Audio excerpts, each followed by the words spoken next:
Sindicato dos Trabalhadores Rodoviários de Santos e Região. Oferece aos seus associados assistência médica e odontológica, assistência jurídica e entretenimento. Associe-se. Avenida Conselheiro Nébias, 262, Vila Matias, Santos. Telefone 3228-9200.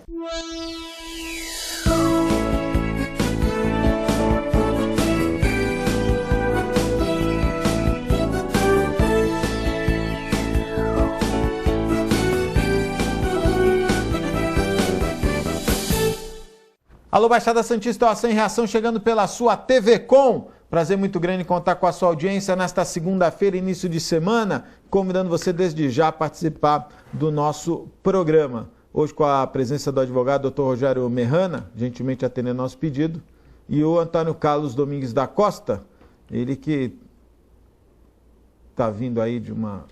São Paulo, o senhor perdeu, né? 1-0 do São Paulo. São Paulo. O jogo, o São Paulo atropelou Mas calma, a molecadinha com 13 anos foi campeã. Antes de falar com os meus amigos, deixa eu fazer um comentário aqui, que eu tenho acompanhado nas redes sociais, eu não poderia ficar quieto.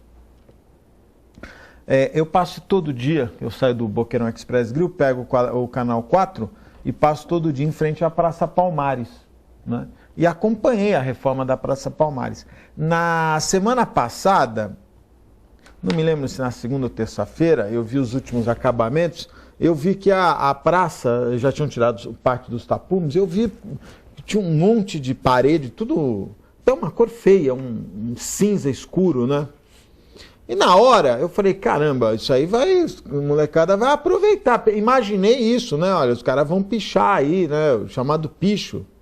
Pichar, a mesma coisa, né? Os artistas se manifestando. Afinal de contas, o skate está intimamente ligado com a pichação, né? O jovem e tal. E nada como um ambiente daquele para isso, né? Mas eu não sei quem era o responsável, que imaginou que as paredes teriam que ficar cinzas, até porque a cor é muito horrível, uma cor péssima, né? Aí eu vi a inauguração e vi um pessoal de skate e tal, uns caras até meio velho lá, né? Não vi a essência de quem usa a praça.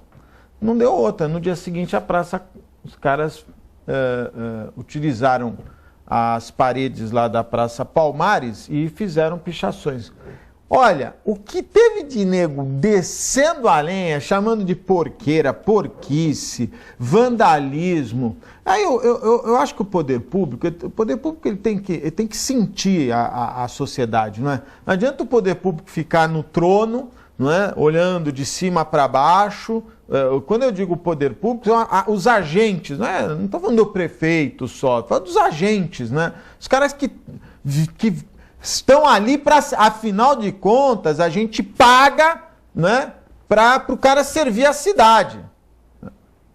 E aí eu recebi um release da prefeitura dizendo que a praça foi pichada, vandalismo. Eu queria falar para Deus. Você sabe quem é Deus? Tem um cara na prefeitura de Santos. Deus é um ser inteligente. Não, o cara é dele, ele acha que é Deus. Apesar de ter prestado concurso para guarda na Assembleia Legislativa, mas não exerce, ele acha que ele é Deus, né? Sabe tudo, onipresente.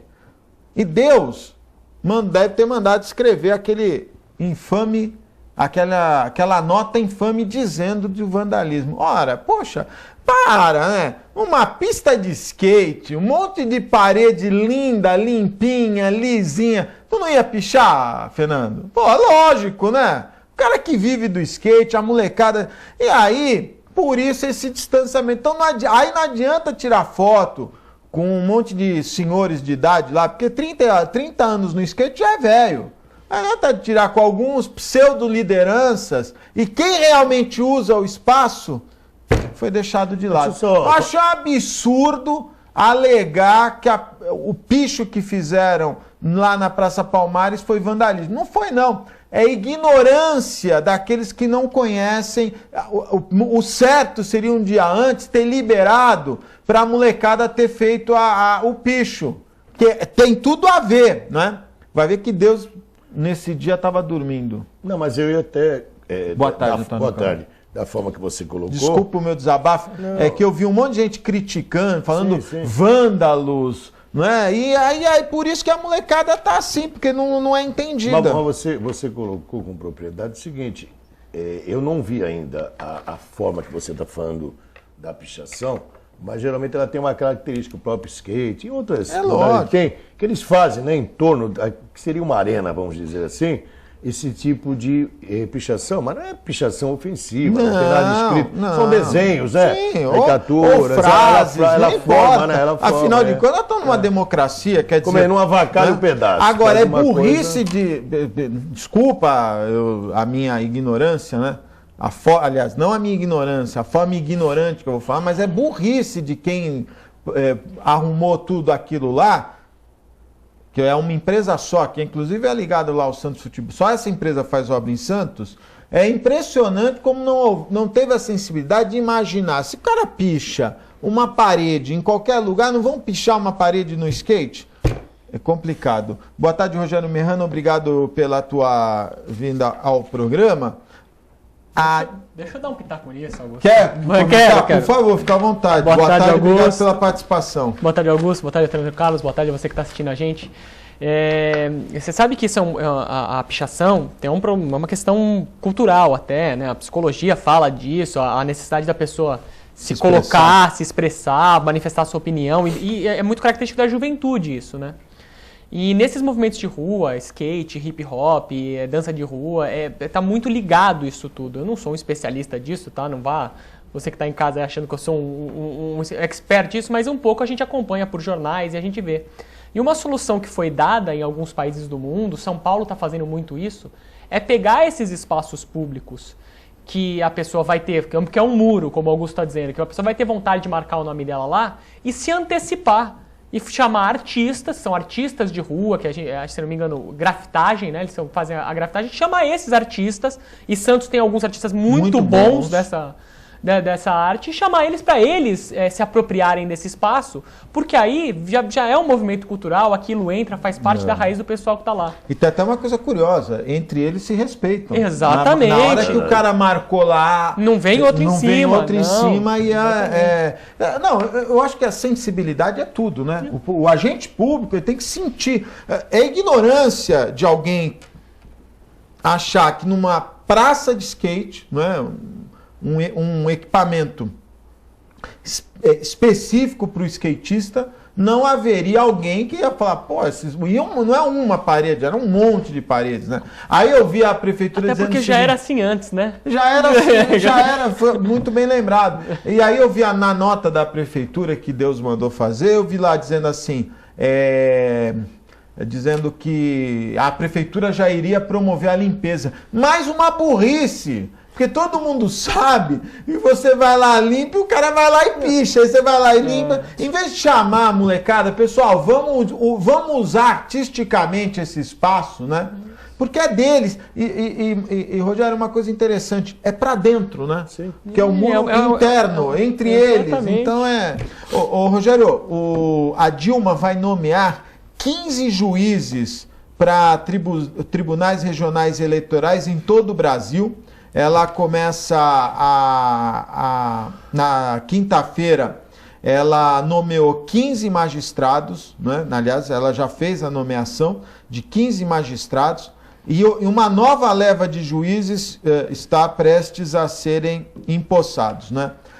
Eu tenho aqui a relação, em São Paulo foram 2, Maranhão 2, Rio Grande do Norte 2 e depois todos os outros estados, um juiz eleitoral. Eu vi aí logo após a eleição, muitos comentários quanto à lisura do processo eleitoral, né? E depois vi o Toffoli se manifestando em alguns momentos, até agora falando negócio de caixa 2 e tal, empresas, não sei o quê. Bom, eu sempre fui contra um ex-dirigente de um partido presidir um tribunal eleitoral. Pior, né? O Brasil é o único país que o Tribunal Regional Eleitoral ele faz a eleição e fiscaliza ele mesmo, não é isso? Você acha que com a nomeação desses 15 juízes há aqui uma interferência política? É complicado falar que há uma interferência política, porque, Augusto, é a regra do jogo. Eu acho que talvez a regra do jogo a gente precisa rediscutir ela e modificar. Mas o fato é que assim estava previsto que seria assim antes. Não foi ela que veio e decidiu fazer isso agora. Verdade. Então a gente precisa deixar isso Como claro. não é ela que definiu a nomeação dos ministros do Supremo. Exatamente, que também nomeou e que também é uma outra certeza. questão a se levar. Quer dizer, a grande parte... Ela cumpre a regra, Exatamente, né? grande parte dos ministros atuais foi nomeado nos últimos governos do PT, é verdade. Agora, é a regra do jogo. Se a regra tá certa, aí eu já tenho uma opinião pessoal que eu acho que não deve ser por aí.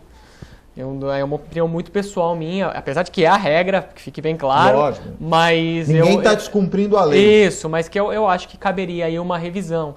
Até porque a Justiça Eleitoral, ela não é só uma justiça, ela não vem só decidir, né? Ela principalmente organiza o processo eleitoral. E eu costumo dizer, Augusto, eu tenho dito muito, porque tem me perguntado muito sobre a lisura dessas últimas eleições. Eu acho que assim, também a gente não tem condições de discutir se não for uma eleição honesta. Não existem parâmetros para isso. O que eu acredito que tenha sido. Mas eu acho que agora, como o Renato Russo dizia numa música dele lá, a Justiça Eleitoral precisa provar para todo mundo que não precisa provar nada para ninguém. É verdade. Falta um passo a mais. Bom, então é honesto? Tá bom, partimos do pressuposto que é honesto, mas agora vem me provar que é honesto, vamos fazer um sistema de auditoria mais eficaz. Existem, a gente pode falar disso mais pra frente, existem métodos usados em outros países que permitem uma... Eu acho que um ponto importante, desculpa te interromper, um ponto importante é a comprovação do voto. Né? Quer dizer, todos os países que vieram conhecer o sistema eleitoral, a urna eletrônica é maravilhosa, só tem um detalhe, você não há condição nenhuma de você apurar. Bom, peraí, deu problema nessa urna, mas peraí, abre a urna aí, vê se está batendo. Você não tem essa... E eu acho que essa é a maior crítica, né? Hoje o que a gente fala é num procedimento eleitoral de segunda e terceira geração já. O que seria? Óbvio que a sociedade tem pressa. A sociedade não quer esperar mais uma semana de apuração para saber quem ganhou. Ela quer saber na mesma noite no Fantástico quem ganhou. Lógico.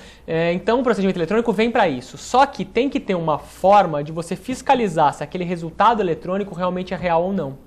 E aí a gente entra na possibilidade de 2 registros simultâneos. Ao mesmo tempo que a urna registra eletronicamente, ela registraria também fisicamente, imprimindo um comprovante e você põe numa que é obrigado a ser posto na urna. Ou seja, você não pode sair de lá, porque aí quem recebe o comprovante diz o seguinte: não, mas você vai pegar o comprovante e vai provar para quem está comprando o seu voto que você votou. Bota na frente do mesário. Lógico. Existem mecanismos que a própria urna imprime, você enxerga o voto impresso, mas só cai eletronicamente para a urna, mas só cai depois de você apertar o confirma novamente, por exemplo. Olha, interessante. Então, quer dizer, tudo isso é possível, a gente tem tecnologia para isso e acredito... Desculpa, como você digita... Tem um visorzinho de plástico, você digita como uma calculadora. Confirmou, imprime aqui, você vê. Tá ok, você aperta o confirma de novo, ela cai para a urna. Excelente, não tem nem manipulação. Você não encosta no papel. Tudo isso, a gente tem tecnologia para isso e é possível ser feito. E eu acredito que esteja na hora de fazermos, porque a mulher de César não basta ser honesta, é preciso parecer honesta. Precisa parecer honesta. A nossa eleição também, não basta ela ser legítima, ela precisa parecer legítima. E é muito simples, né? Não é possível que mais de 50 países tenham vindo conhecer a urna e nenhum tenha achado um bom negócio. Ninguém levou. Porra, então tá todo mundo errado, só nós estamos certos. Como é que... E no Santos vai ser assim, urna eletrônica. Não, vai ser uma roubalheira danada, né? Vamos deixar um pouco o Santos de lado, né? Mas quanto a essa questão do... Mas por que você está fazendo esse tipo de depois observação? A gente pode mais adiante no programa falar... Você é santista, nós estamos insano, não é porque eu sou corintiano que eu não posso dar pitaco. Nós temos algumas questões até... Não é porque o time deve 400 milhões que a gente não vai poder falar. Nós temos algumas questões importantes até para falar no programa sobre Previdência Social. Nós temos o problema do COSAúde, que na última semana já saiu um novo reajuste para falar. Mas quanto a essa questão, tanto o Dias Toffoli e o outro, acho que é o Ricardo, os dois, você sabe que o Ricardo parece que foi, na realidade, o Dias Toffoli fez 2 concursos para juiz e não passou. O Ricardo Lewandowski foi de quinta, que era... Sim, mas ele era de São Bernardo, ligado ao pessoal dos metalúrgicos. Ligado a Marisa, Letícia, etc. Por isso que houve, quer dizer... Eu acho que há necessidade, da mesma forma que hoje você elege o executivo e o legislativo são os 3 poderes constituídos, mais o judiciário, porque realmente você quer queira ou quer não queira, a partir do momento que você indica, seja através de uma lista tríplice, etc., é um negócio complicado, né? Mas aí alguém vai falar assim, mas o Joaquim Barbosa foi nomeado pelo Lula. Aí eu digo, bom, é uma exceção, né? Mas uma exceção, ele cumpriu... Não, sim, mas tudo é uma exceção. Porque é natural que se alguém te indica, você fique meio numa situação constrangedora. Mas aí eu vou fazer um contraponto nisso. E foi maravilhoso a atuação do Joaquim Barbosa, sob aplausos. Tá todo mundo solto, pô. Um aninho só. Todo mundo em casa. Tudo na domiciliar. Tranquilão. Quer dizer, com tudo que aconteceu no mensalão, é de 30, que 30 é o máximo e hoje, ninguém né? O mínimo, né? Dinheiro, Seria, né? Ninguém devolveu o dinheiro. Você sabe, pagou Augusto, umas multazinhas lá. A gente está falando de indicação e assim... Na questão da justiça eleitoral, isso ali é um pouco mais sério ainda, né? Sim. Porque tudo bem, você tem a indicação dos juízes para o Supremo e tem os quintos constitucionais, que até governador de estado indica no Tribunal de Justiça. Mas o fato é que na justiça eleitoral você não existe uma carreira da justiça eleitoral. Não. Ninguém faz concurso nunca para juiz eleitoral, em lugar nenhum, nem aqui na zona eleitoral. É verdade. É uma nomeação bienal para o juiz cumprir um prazo de 2 anos, renovável por mais 2. Ganha um acréscimo. O pior que vocês estavam comentando, que nem o Ricardo Dias Toffoli, o Dias Toffoli, ele simplesmente foi 20 anos advogado do PT, do Partido dos Trabalhadores, como advogado. Exatamente. Continua, deve continuar com vínculo, tá? Então, é a mesma coisa que o Augusto falou, vai de Santos, vai. Corinthians, São Paulo, você tem, obviamente, como, às vezes, um representante num tribunal desportivo, vai. Usa o coração, não é possível que um juiz que goste do Corinthians vai apitar um jogo, ele não vai... Ele pode... querer ser independente na forma como que ele vai fazer a arbitragem. Vamos dizer que se ele tiver em dúvida, se ele tiver em dúvida, ele vai pender para algum lugar. Mas isso aí, mas não tenha dúvida. Não vamos também... Então precisa reformular mesmo, você tem que ter uma, sei lá... Eu acho que a gente parte do princípio que todo mundo é honesto. Exatamente. Né? Primeira coisa. Mas o que me chama a atenção é a questão da indicação. Eu acho, nos dias de hoje, uma aberração. Porque você poderia muito bem criar no Supremo o mérito, né? Quer dizer, o cara vai galgando cargos. Existem várias opções, Augusto. Tem países, os Estados Unidos é um exemplo muito bom, porque lá cada estado tem uma regra, né? Então você tem de tudo lá dentro de um país só. Nos Estados Unidos tem alguns estados, por exemplo, para o nosso telespectador saber, que é por eleição o juiz. Sim. O juiz é eleito para mandato, um determinado tempo, a população escolhe. O promotor de justiça é eleito. Promotor também, quer dizer, faz sentido. Sim, mas quer ver, vocês estavam falando da urna. Uma coisa que parece loucura, mas é verdade. Digamos que o Augusto é o presidente de uma sessão, uma eleição. Então o presidente é aquele que a pessoa vem, evidentemente, com o seu título de eleitor, carteira, puxou a lista. Constata lá, que constata, e aí tem a mesária lá que assina. E ela autoriza você ir votar. Muito que bem. Se ela quiser, de 100 eleitores naquela sessão, ir marcando Rogério, Antônio Carlos, sequencial, Augusto, etc., na hora que sai o resultado, sai uma ficha. Boletim de urna é o nome. Tá. E vem lá os votos, na sequência, vai. Ela tem como bater. Ela tem como saber em quem que o Antônio Carlos, que foi o primeiro, que vai sair na lista como o primeiro, não é sequencial, em quem votou. Ela sai sequencial, sim. Não sai. Ela sai por nomes de candidatos e resultado da votação. Então, mas estou falando o candidato, vai ser depois é que eles fazem, tem uma... Na sequência, eu estou falando que eu fui candidato a vereador. Lógico. Depois, na sequência, vem... Digamos assim, Antônio Carlos, tantos votos naquela sessão, tá? Mas na hora que ele puxa... O boletim de urna. Vem na sequência, assim. Se eu marcar aqui, vai chegando, eu vou marcando. Eu vou saber onde... Eu acho o Augusto foi o terceiro. Opa, com certeza. Vem o nome do Vem a listagem de todos os candidatos por cargo. Não todos os candidatos, mesmo os não votados, e o resultado dos votos. Carlos 2, não sai. Sai assim. Sai sequencial, estou falando. Aí depois sai a somatória. Não, tudo bem. Sai, ó, tem a sequência. Atenção, sai na eu sequência. Autorizo, tu vota, já está aqui em quem tu votou. Olha só, Antônio Carlos foi lá votar. Aí a mulher escreveu Antônio Carlos. Nilson foi lá votar, escreveu Nilson. Tá. Fernando. Tá louco? O que foi? Você tá doidão? Quer ir pichar lá a pista de skate, né?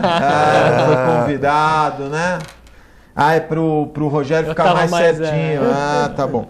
Olha só, o Fernando e o Reale. Legal. Quando sai o negócio, vai sair lá o candidato, o Tiririca, 33 votos. Você nunca vai conseguir saber quem votou nele. Sabe. Na próxima eleição eu vou fazer esse teste, só pra... Eu já vi muito boletim de Por isso urna que e eu não me digo que lembro o se é voto assim. não tem, O voto não é secreto, já foi. Anteriormente Não, era eu secreto. acho que a questão não é nem do voto ser secreto, não. A questão que nós temos que discutir É a auditabilidade, se é que existe essa palavra. Não é? É possível, porque se é possível auditar ou não é. Mas não é por isso que o tem Almícar aquela... Brunazzo aqui, que mora aqui em Exatamente. Santos, já tem um monte de livro, já falou e disse, e inclusive o Tribunal Eleitoral, não sei se esse ano fez, não vou falar porque eu não sei, mas todas as eleições eles abriam para especialistas, só que são extremamente restritos. Tempo restrito. Aí o cara tinha lá, ó, você tem aí 1 hora para provar a tua teoria, né? E sem não o pode ambiente, encostar na urna. Não pode encostar na urna e sem o ambiente E mesmo assim, profissionais da UNB, num teste desses de 30 minutos, sem poder encostar na urna, sem acesso à internet, conseguiram achar os códigos fontes para identificar a votação. Não estamos falando de modificar a votação, mas estamos falando de descobrir em quem cada um votou. Olha só. Então, quer dizer, isso a gente já sabe que é fraudável. Sim. Se alguém já fraudou ou não, são outros 500. E outra coisa, né? Eu nunca falei isso no ar, mas vou falar. Teve uma eleição que eu acompanhei, não essa última, uma outra eleição que eu acompanhei lá no cartório lá. No cartório eleitoral, e tinha uma pessoa que já morreu, Sim. e essa pessoa, ela tinha uma autorização da juíza, e ele sentava, e eu ficava olhando e falava, porra, esse cara senta em tudo que é computador, e ia no outro, olhava, e aí eu falo, se você falar assim, olha, peraí, eu tô com uma dúvida na urna tal, como apareceu um monte de gente dizendo, olha, eu votei lá e não apareceu o meu voto. É difícil. Você não consegue comprovar. Então eu acho que o maior problema é... se é possível auditar ou não. Eu vi a entrevista do Toffoli no Jô Soares e ele, em determinado momento, ele fala, mas olha, se era tão bom, então por que os Estados Unidos ainda é no papelzinho, né? Porque é muito fácil. Para tudo e conta. Mas a gente quer agilidade. Bom, vamos fazer a urna. Se der algum problema, agora hoje, nem sei, tem gente que pede para auditar a urna? A legislação permite a possibilidade de recontagem dos votos, só que você vai recontar a mesma coisa, a mesma fonte, quer dizer, não faz sentido dar diferente. Não tem, se existir um erro, você não identifica. A menos que o erro seja no procedimento de apuração, uma fraude grotesca, uma fraude de mudar números. Mas isso é muito difícil. Mas mesmo auditando é problemático. Mas isso também é muito difícil pelo seguinte, falta dizer, eu parto do pressuposto que são todas pessoas honestas, sendo que não existe isso. Mas caso exista uma fraude, ela dificilmente vai estar no momento da contagem dos votos. Porque quando a urna encerra, a gente estava falando disso agora há pouco, ela emite um boletim da urna. Então ela emite o que tem naquela urna de votos para cada candidato. Então a somatória da totalização eletrônica tem que dar a mesma somatória que se você pegar todos os boletins de urna do Brasil e somar na mão. Tem que dar o mesmo resultado. Lógico, então, se alguém for fraudar uma urna, eu imagino que a pessoa vai ser inteligente o suficiente e fraudar antes da emissão do boletim de urna, ou seja, no momento do registro do voto. Que é o que eu já li a respeito. Que é o que diz o Amílcar Brunazzo, é o que dizem os grandes especialistas. Inclusive que na internet muita gente... alguns mesários apontaram um número redondo, 400 votos em várias urnas. E uma coisa importante que a gente tem que deixar claro aqui também, a gente começou essa conversa por um outro problema que também poderia influenciar nisso, que é a questão das indicações para os tribunais. Mas a gente precisa lembrar que, por mais que seja o procedimento apurado feito pela Justiça Eleitoral, nós estamos falando de empresas privadas, algumas contratadas por licitação, outras até contratos com dispensa de licitação, que é quem realmente administra as eleições no Brasil. Então, o programa eleitoral é feito por uma empresa privada, e esses interesses começam a ficar complicados. Sabia, eu achei que era o próprio Tribunal Eleitoral. É fiscalizado pelo tribunal por empresas. E agora, recentemente, 2 meses antes da eleição, a gente teve a descentralização desse procedimento. A partir da próxima eleição, os TREs farão licitação para cada empresa. Vai ser terrível. Então, cada estado vai ter a sua regra.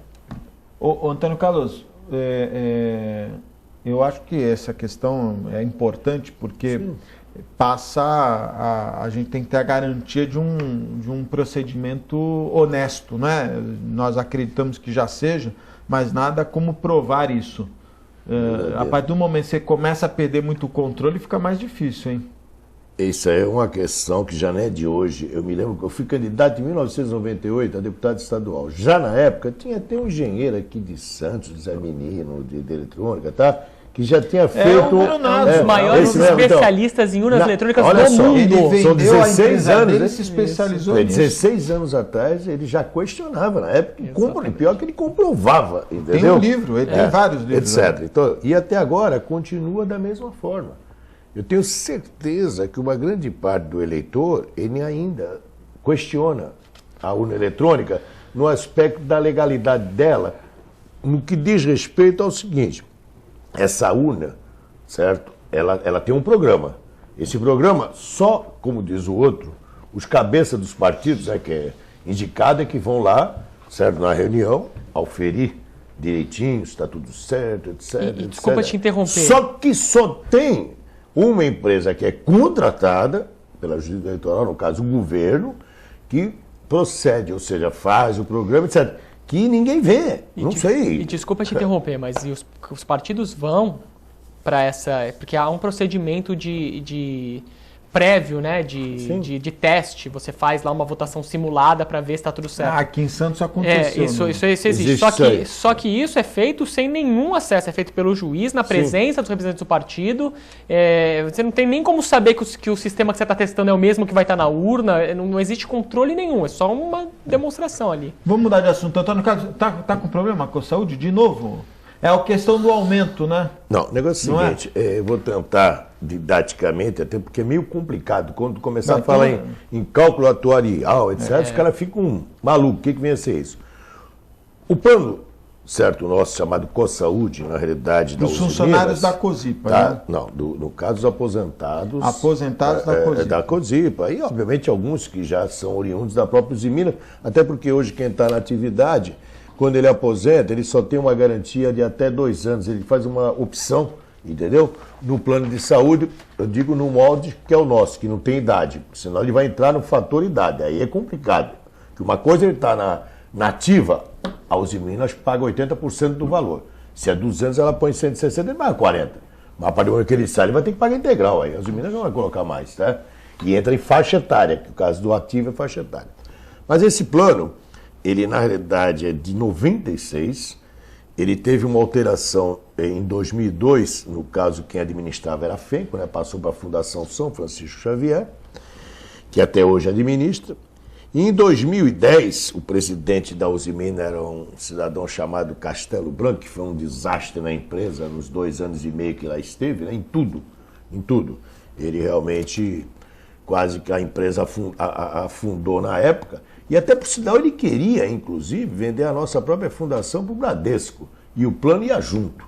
Obviamente que as pessoas lá, ou seja, os mineiros, né, de lá conseguiram empeitar ele e não deixou. Quando é em 2011, no caso, 2010 para 2011, o que acontece?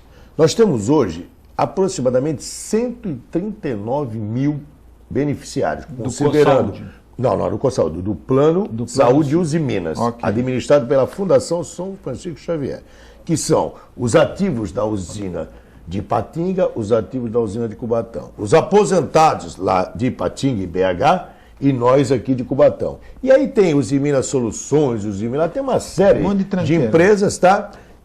O que acontece? Digamos assim, todo o dinheiro que entra com a mensalidade, que é uma mensalidade que você paga, tá? Ele vai para uma caixa d'água. Certo? Onde entra todo o dinheiro. E não molha o dinheiro? Na hora que vai fazer o cálculo, que aí eu venho no cálculo atuarial, que a gente chama de sinistralidade, uma série de coisas, era feito em conjunto com o ativo, porque você fazia isso aqui. O ativo pouco usa, é novo, etc. É mais jovem. O nosso plano hoje, que já teve 15 mil, 14, já está com 12, desses 12, praticamente 4 mil, digamos que seria 4 mil. De 3 para 4 mil, digamos assim, uma faixa de 30 a 40. O restante, dos 8 para 9 mil quase, já está pé na cova, está avançando. E é o seguinte, a sinistralidade vai aumentando. Muito bem. O que eles fizeram? A grande sacanagem.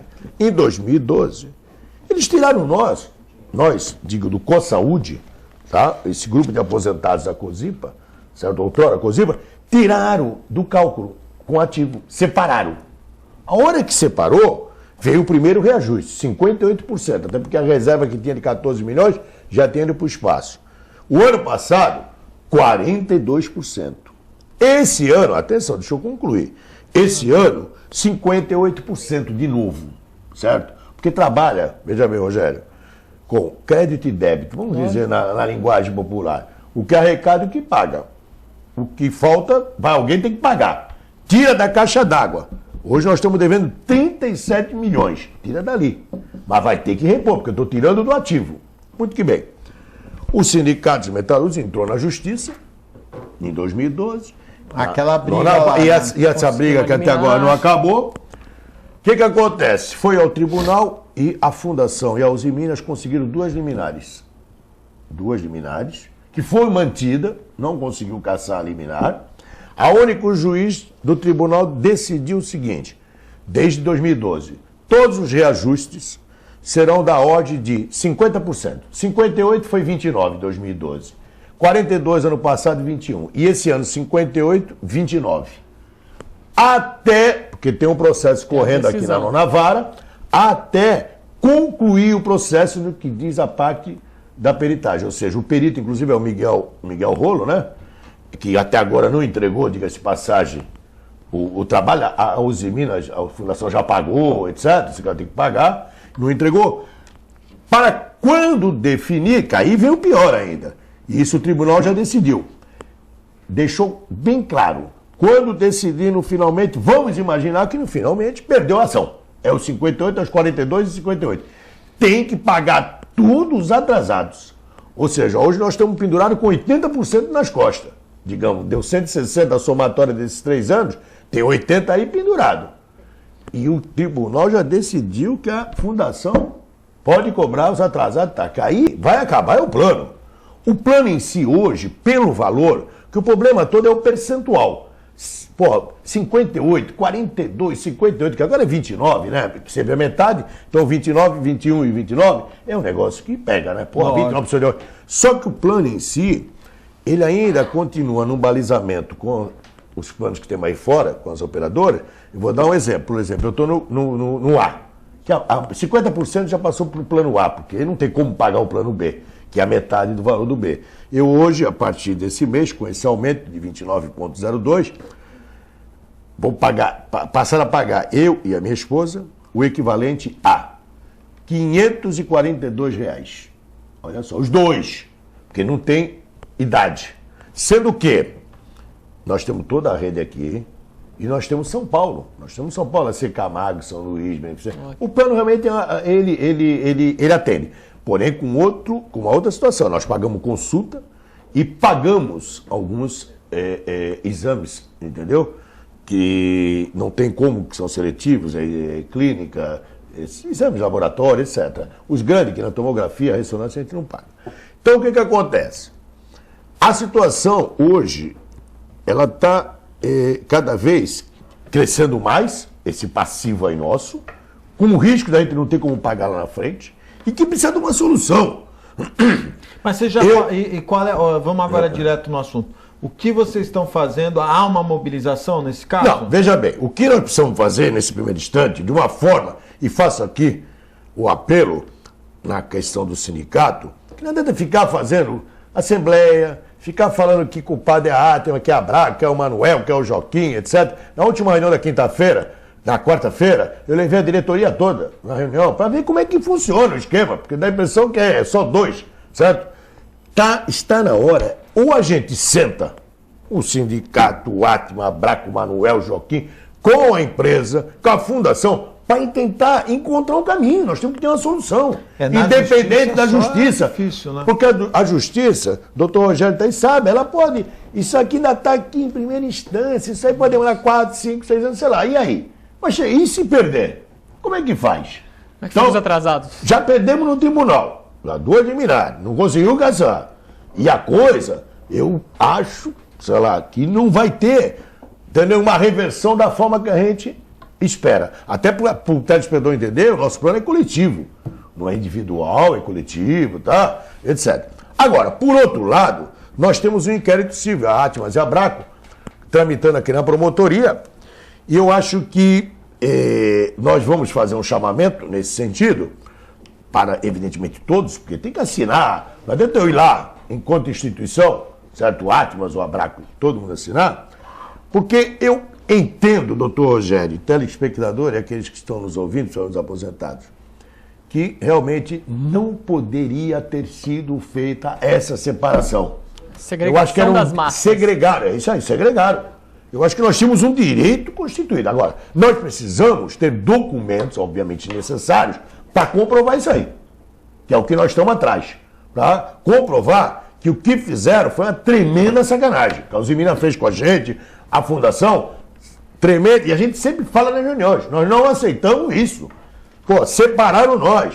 Conclusão, numa situação, como eu falei, de uma média hoje, se eu for considerar, de para mais de 62 anos para cima. Ou seja, uma tendência natural de precisar do médico. Não adianta fazer preventivo, etc. Isso é uma coisa que eu até bato palma, fazer preventivo, mas não é o resultado que a gente quer. Não tem jeito. Você quer poder usar o médico, né? E é um direito que tem, tá pagando. Nós vamos fazer um intervalo, é muito rápido, fica aí, eu volto já.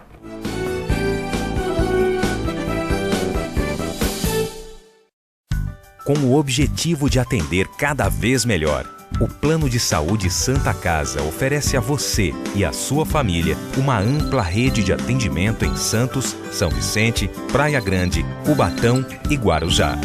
Além de contar com a melhor equipe médica e multiprofissional do litoral paulista. Plano de Saúde Santa Casa de Santos. O melhor atendimento em plano de saúde. 3226-6200.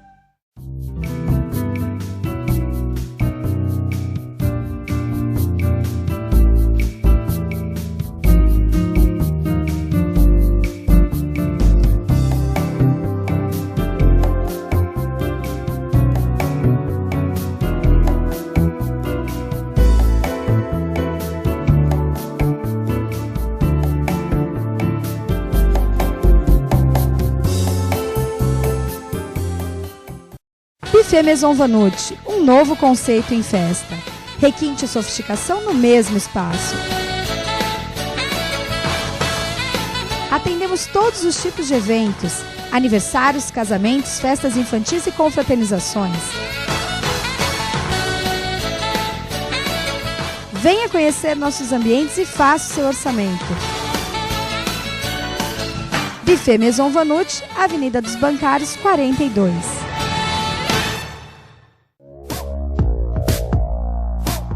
Sindicato dos Trabalhadores Municipais de Praia Grande, há mais de 20 anos levando aos seus associados planos de saúde e convênios, assistência odontológica e jurídica, curso de capacitação e outros benefícios, dando aos servidores melhores condições de trabalho e qualidade de vida. Para mais informações, acesse o site www.sindicatopraiagrande.org.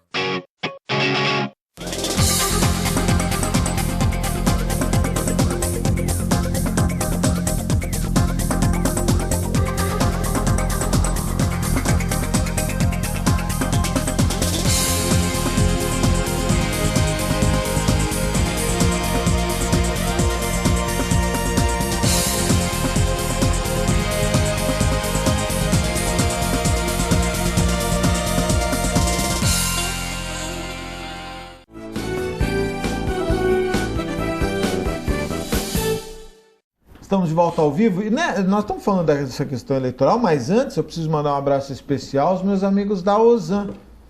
Faça que nem o Antônio. O Antônio Carlos, quando empacotar, tem Ozan, né, Antônio Carlos? Até porque, um abraço também para a Ozan, que dia 13 a festa da Ozan vai ser na Atmas. Que legal. 13 de dezembro. Que legal. Você quer rosas brancas certo? Ou amarelas? Não. A gente já deixa registrado em vídeo aqui. A tua é branca e preta, não tem jeito. A minha não pode ser outra coisa. Ó, eu já falei pra minha mulher. É branca e preta, eu quero a bandeira do Corinthians. Já comprou lá? Já comprou lá? O Ozan? Não, lá o... Memorial? Lá no... Em São Paulo, lá, o que foi lançado, em Mogi das Cruzes, O Pet? já comprou lá? Não, que Pet? O Pet Não, é pra o cemitério cachorro. lá. Cemitério do vertical, Corinthians, ainda é não comprou, sempre né? eterno, né? Vai Eu tô ficar. pensando, eu tenho memorial, mas eu tô pensando em... Melhor coisa, juntar todos vocês, entendeu? A Separa melhor do resto. coisa é queimar. A melhor coisa é Separa. queimar. Exatamente. Agora eu vou lançar aqui. Queimar é melhor ainda. Não é porque não Pô, tem manutenção, pela- já não. foi, né? E não tem problema nenhum. Mas Corintiano tem que queimar tudo. eu vou lançar Todos. aqui porque é meio caro, é 3, 4 pau lá no memorial pra você cremar. Vila Alpina é mais barato. E quanto está um lóculo lá? O lóculo Pra eu não sei. corintiano. O lóculo eu não sei. Mas eu ia dar uma sugestão. Eu vou fazer uma Dá um pé de parceria separar aí com o também. pessoal lá do morro aí, diz que os caras são. Os caras põem o cara no meio de um pneu, não sobra nada. Tá pensando. Ai da polícia que acha que tá tudo sob controle. Tá tudo sob controle deles. Mandar um abraço especial também aos meus amigos do restaurante Boqueirão Express Grill, Rua Lobo Viana 89, ao lado da Unisanta, em frente ao Supercentro Boqueirão. Restaurante Boqueirão Express Grill. E mandar um abraço aos meus amigos do Incatep, o primeiro e verdadeiro centro de excelência portuária, o Incatep qualificando a mão de obra do trabalhador portuário e preparando para o mercado de trabalho. Incatep! Olha, eu queria dar 2 notícias. Semana passada, o presidente da CT esteve aqui no nosso programa. E nós estamos falando daquele negócio de radar, tal, indústria da multa, não sei o quê. E eu comentei da empresa Splice, que é a empresa que eu mostrei. Aqui nós temos aí a foto das 2 multas. Esses são os radares, né? Mas tem aquelas 2 multas que o cara foi multado no mesmo dia, no mesmo horário. Havia uma diferença. O Antônio Castro tentou explicar aí, ó. Antônio Castro tentou explicar. Mesmo horário, mesmo carro, no mesmo lugar. Diferença de 10 quilômetros a velocidade, né? Ele tentou explicar aqui e tal, e eu falei dessa Splice, né? E na hora aqui ficou aquela, não, mas a empresa é muito boa, mas a Prefeitura de Jundiaí multou em R$91 mil a empresa Splice, contratada em 2002 para operar os radares eletrônicos em Jundiaí. A decisão foi publicada na imprensa oficial agora em novembro. A empresa traz transtornos na prestação de seus serviços. Há na imprensa oficial foram citadas multas aplicadas entre o fim de 2003 e o primeiro semestre de 2014, justamente após a instalação dos 35 novos radares eletrônicos. Os caras estão bravos, olha, vê aí se não está acontecendo em Santos, o que está acontecendo em Jundiaí, a Splice, que eu levantei, caramba, que empresa perigosa essa Splice, viu? Parece aqueles caras como chama quando o cara vai na delegacia e puxa língua de vaca, né? É língua de vaca? É, língua de vaca. Vixe Maria, essa Splice. Agora, nós falamos lá do restaurante Boqueirão Express Grill, sexta-feira ou véspera de feriados, isso é a reclamação geral, né? Ninguém mais... Oswaldo Cruz com Lobo Viana tornou-se terra de ninguém. Esse é o dia após, né? A sujeira. Cadê o vereador? Que o vereador, que ele não tem uma lei lá que multa o camarada? Por que não vai, não vai lá no meio do povão multar? Sexta-noite. Sexta-noite. Peraí, oportuno. Kenny! Ainda mais o Kenny canadense, foi da Legião Estrangeira. Oportuno você falar sobre isso, pelo menos com o vereador Kenny. No dia 10 de setembro agora, passado... Não vai falar mal dele, que eu gosto dele, é meu amigo, hein? Ninguém vai falar mal de ninguém. Há 2 meses atrás, venceu o prazo da lei da Cidade Limpa, que obriga todos os restaurantes, a colocar a bituqueira na porta. Não, mas a bituqueira é do Sérgio Santana. Espera um pouquinho, tu não tá entendendo. Vem em cima da lei do Kenny da Cidade Limpa. Certo? E a bituqueira vem, obviamente, através do Sérgio Santana, isso já é lei. A prefeitura, quem não colocar é R$1.000 de multa. Mil, quem não colocar. Da mesma forma que aquele que jogar a bituca do cigarro no chão, se for pega 150 ou jogar um papelzinho. Só que não tem bituqueira na cidade. Não, e cadê a prefeitura? Cadê a prefeitura? R$50. Só que no Carioca tem, Eu já vi, é bonito. Mas a maioria não tem. Ali na Passa Moa não tem, só tem o Carioca e a falar uma coisa? Como pode falar? Mas ele tanto fala que quer a cidade limpa. Eu acho o seguinte, outros restaurantes. O que é mais grave em tudo isso, que o maior contrato da Prefeitura Municipal de Santos é o contrato do lixo. Você é contratado por um serviço. Aí você cria leis, né? Não pode jogar o lixo, não pode jogar bitrulho. Você diminui o volume de... Então passa na Silva Jardim. Mas o contrato não diminuiu, não. Passa na Silva Jardim, entre a Rua Londres e a Xavier Pinheiro, dos dois lados. Mas ali é terrível, né? Mas peraí, mas não dá jeito. Como é? Mas agora vai pegar, mostra de novo na Oswaldo Cruz. Papelzinho de baixo. E aí, com todo respeito então, ninguém é multado lá? Ao Sérgio Santana, não. Ninguém é multado? Todo o respeito que eu tenho ao Sadal Nakai, numa das sessões da Câmara, o vereador Sadal disse o seguinte: não, veja, nós temos que tomar cuidado, porque algum vereador em sã consciência falou: olha, peraí, os moradores reclamam, os comerciantes reclamam, os caras fazem cocô, xixi na rua, fazem sexo na rua, o negócio tomou se tiver um incêndio, você não entra, precisamos mudar isso. Aí o vereador falou: não é assim, porque a polícia pode ser hostilizada. Olha, ora bolas. Se a partir de agora... Então, peraí, por isso que a polícia não sobe o morro, porque ela vai ser hostilizada. Por isso que a polícia não acaba com o tráfico de crack que tem na rua Tiro Naval, porque ela vai ser hostilizada. Quer dizer, então acabou, né? Vai todo mundo pra casa e deixa os zumbis tomarem conta da cidade.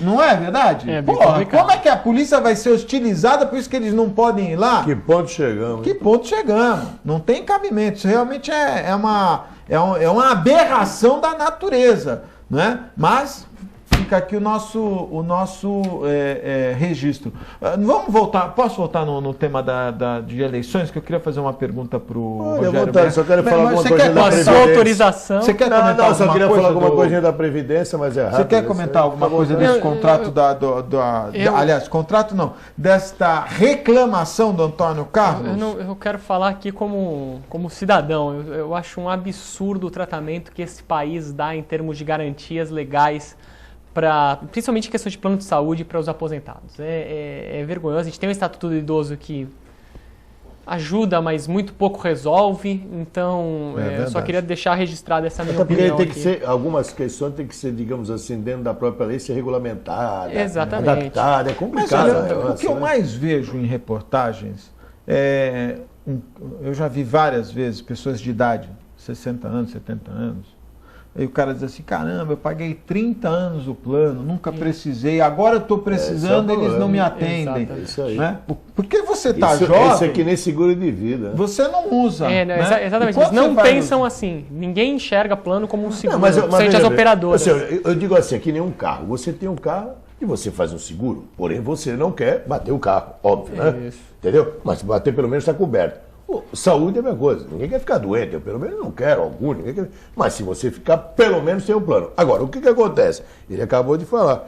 De repente, o cidadão paga 30 anos e, por uma questão, seja lá qual for, ele pode ficar inadimplente. Pode acontecer, sim. Não tem condição mais de pagar e nunca usou. E aí? Como é que faz? Eu acho que tinha que ter alguma coisa dentro da lei. Poderiam existir carências intermediárias. Criar gatilhos, né? Exato, mecanismos que você dê um mínimo de segurança. Mas é isso. Redução, ao invés de simplesmente você... porque é isso que faz, você simplesmente está fora do plano, você reduzir então o número de atendimentos, eu vou tirar questões eletivas, vai ser só emergencial. Existem situações que podem ser feitas, podem ser desenvolvidas, mas aí vai um pouco de criatividade legislativa, que não é uma coisa muito boa no Brasil. Ô Rogério, como é que está a situação do Maluf? O meu amigo Anwar Assad me encontrou semana passada e estava tentando obter mais... Ele é malufista, trabalha e sempre defendeu o Maluf, e ele estava indignado, que estavam cerceando o direito do Maluf, que o Maluf teve quase 300 mil votos. Como é que está a situação do Maluf Esse hoje? É um problema muito sério da nossa legislação, que é o seguinte... É muito complicado você deixar uma pessoa ir para a urna quando ela não deveria ir para a urna. Porque aí você tem isso, você tem um candidato com 300 mil votos e que provavelmente serão votos jogados fora. No momento tá assim, no momento atual, os votos dele não são computados como votos válidos. É como se você tivesse anulado o seu voto. É o mesmo reflexo. Por quê? Porque o Maluf foi enquadrado num dos incisos lá da ficha limpa por ter uma condenação de órgão colegiado contra ele. E a ficha limpa, uma das coisas mais importantes da ficha limpa, assim, a grande modificação, ela mudou algumas coisas de prazo, é bem verdade, a inelegibilidade ficava de 3 anos foi para 8, tem outras modificações, mas a crucial foi, antes se exigia que as ações terminassem, então você foi condenado, aí você pode ser punido. Quer dizer, em última instância. Exatamente, e não cabendo mais recurso nenhum. Hoje em dia não, hoje em dia qualquer decisão de órgão colegiado, ou seja, qualquer decisão de tribunal, ela já gera inelegibilidade. Que é o caso do Maluf. Não vai criar um conflito? Então, que é o caso do Maluf. O caso do Maluf é esse. Ele tem uma condenação de um tribunal que cabe recurso, o recurso foi feito, só que pela regra eleitoral, você precisa conseguir uma ordem expressa do tribunal dando efeito suspensivo à inelegibilidade.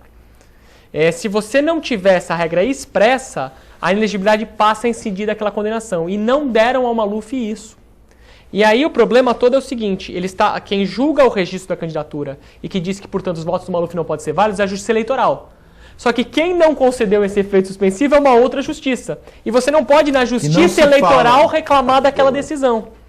Então, a menos que a gente tenha uma modificação de posicionamento no STF, que não é o que me parece que vai acontecer, ou seja, se os tribunais superiores, tanto o TSE quanto o STF, continuarem com o posicionamento que eles vêm tendo até hoje em casos similares de outras pessoas, óbvio, o que deve acontecer com o Maluf é a mesma coisa dos outros, os votos não serem computados, não serem considerados válidos. Mas tira uma dúvida para mim que agora eu não entendi, e até para o telespectador, lógico, naturalmente. No Brasil tem aquele negócio de transitado e julgado, não é? Quer dizer, esse transitado e julgado é na última instância que é em Brasília. Não necessariamente, ele pode transitar em julgado sem chegar em Brasília. Porque transitar em julgado significa que não cabe mais recurso ou você não fez mais o recurso que cabia. Aí transita em julgado, ou seja, você não consegue mais discutir aquilo. O fato é, antigamente, para fins de inelegibilidade, se exigia o trânsito em julgado. Desde a ficha limpa, não se exige mais. Qualquer decisão colegiada, aquela simples decisão, a partir do momento que ela é pública, ela passa a afetar na inelegibilidade. Publicada oficialmente na área oficial. Eu particularmente acho que o Maluf chegou num momento, todo mundo imagina que ele saia candidato apenas para preservar os direitos que ele teria como deputado federal. Muito se diz isso, né? Nos processos. Não, você sabe que até mudaria o quadro, né? No caso. Se ele voltar, computados os votos dele. Acho que é do PSD que volta, né? Eu não me lembro qual é a coligação agora de cabeça, mas acho que sim. Altera o quadro. Mas eu acho muito difícil reverter. Hein? Até porque um vai ter que sair, óbvio. Augusto, qual foi o caso que nós tivemos de impugnação que você acha mais? O Lindenberg entrou com uma ação hoje contra o Pezão no Rio de Janeiro. Isso aí. Eu costumo dizer que é complicado a gente trabalhar com o direito eleitoral porque a gente confunde um pouco. Tem momentos que a gente tem dificuldade de entender o que é legítimo e o que é choro de perdedor. A justiça eleitoral é bem complicada, mas assim, existem equívocos, é isso que eu digo. Quando o cara tá infringindo a lei, o ideal é que a justiça fosse ainda um pouco mais rápida, se bem que a nossa justiça eleitoral é bem rápida, mas deveria ser um pouco mais rápida para não permitir que a pessoa vá à urna, que ela seja votada. Isso era fundamental. Porque é muito complicado você virar para o eleitor e falar, olha, o cara ganhou, porque ele ganhou, teve mais voto do que o outro, e agora porque computou errado um dinheiro aqui, porque tem um correligionário que fez uma coisa errada ali, você vai tirar o cara de lá. Mas o do Pezão, até é bom, oportuna a colocação do Augusto sobre o Lindenberg. É remédio, hein? Não. É o seguinte, é mais ou menos assim, similar, vamos dizer, a algo, por exemplo, que nem o Viva ao Bairro. Ele tinha um programa, digamos assim, enquanto governo, de fazer reuniões nos bairros. Ele não podia ter reclamado antes. Né? Depois é complicado. São essas coisas que... Olha, uma coisa na Justiça Eleitoral, nunca me esqueço do Gilson Bargieri, que foi cassado, né? E na urna, e aí ele colocou a filha dele. Sim. Mas na urna aparecia ele. Ainda aparecia ele porque não deu tempo de mudar o programa. E eu sei de um monte de gente lá de Peruíbe que achou que estava votando nele. Esse é até um problema sério. E foi eleita. A Milena foi eleita. Por isso que eu acho que a justiça, ela não pode permitir aberrações como essa. Agora até para esse ano mudou a regra dos prazos de mudança de candidatos, aumentou, só que para a próxima eleição já diminui de novo, porque infelizmente a gente tem uma sazonalidade da legislação eleitoral, então ela todo ano vem uma resolução, toda eleição vem uma resolução nova do TSE e muda um pouco. Para a próxima eleição a gente já tem já está previsto, vai reduzir de novo. Então com 20 dias antes do pleito vai ser possível mudar de novo os candidatos para qualquer cargo. E isso é ruim, eu acho, né? Por um lado, para o partido é ótimo, para quem está na concorrência é ótimo. Agora, para o eleitor realmente gera uma confusão, né? É difícil você ir para a urna, ver um rosto e na verdade aquele voto computa para outro. Me lembra muito a situação do Silvio Santos em 88, né? 89? Não, 88 não. Não, 89 foi a eleição. 89. Que tô ficando velho. Me lembra muito essa eleição, que não era o Silvio Santos que estaria na urna. Acabou nem indo o nome dele, mas nem seria ele. Teve que fazer campanha dizendo para votar no outro. Foi muito Augusto, interessante. deixa eu só aproveitar que o programa está no final, Sim. né? No próximo sábado, agora, dia 29, Sim. o nosso grande evento, né? A volta aos anos 60, 70, musical Muito Som. O Reginaldo e Jacira, que eles fazem a interpretação de Lene Lília, Sidney Magal, enfim. Sidney Magal. Os convites estão... Até Paulo Sérgio vai vir com a GP, Olha. tá? Vai dar um intervalozinho. Convites à venda, Rua São Paulo 47, nós temos convites, tá? E nós fazemos algo nesse evento, a gente volta ao nosso tempo lá, né? Tem biriba, biriba é o Pix, né? Que a gente chamava na época, tem hi-fi, Cuba Libre, o pessoal vem caracterizado, é legal. Já é o terceiro ano, muito legal, quem quiser comparecer, os convites estão à venda lá na Rua São Paulo 47, das 12 às 18. Por outro lado, dia 12 de dezembro, é o último boteco do ano, com a presença de Luiz Américo e o Boy, que vão fazer o boteco, né? E finalizamos dia 20 de dezembro com o nosso grande evento, né? De final de ano, com Buzela, vai inclusive a Mestre Sala Porta-Bandeira da Real Mocidade. Vamos fazer um churrasco classe A. E a partir da semana que vem, você terá, espectador, que receber uma cartinha na sua casa pela Atmas, convocando para comparecer na Atmas. Com certeza a credibilidade existe e é verdadeiro, você pode ir, que nós estamos convocando, no primeiro instante, 1000 pessoas de Santos sobre aquele famoso expurgo dos planos de verão, de uma ação civil pública que foi ganha, certo? Ou seja, é execução.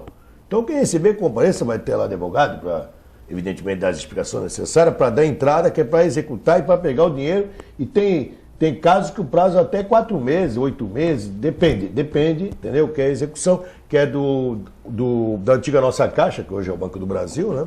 Tem parece Bamerindos, né? O famoso Bamerindos, Itaú, aquele mercantil que era o Bradesco. Então é isso aí, um abraço, obrigado pelo espaço. Prazer em participar com o Dr. Rogério, tá? E telespectador, tamo junto, janeiro tá chegando, aí nós vamos voltar para falar qual vai ser o aumento do aposentado. Aumento do aposentado. Rogério, muito obrigado pela participação, viu? Augusto, muito obrigado a todos os telespectadores, prazer estar aqui, pelo adiantar, eu vou ficar nisso mesmo. Obrigado. Muito bom.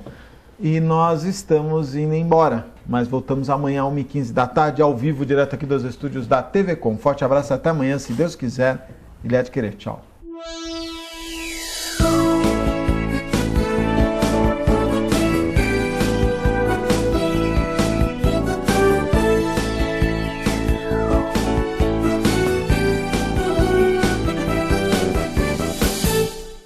Um pedacinho da França agora ilumina Santos. Deixe que ele ilumine sua vida. Ville de France, do Grupo Mendes. Mais um sucesso pronto para morar. Espaço, conforto e requinte para você viver todo o charme europeu. Com o melhor clima tropical e uma vista livre para o mar. Ville de France, o estilo das vilas europeias em plena cidade de Santos. Venha conhecer.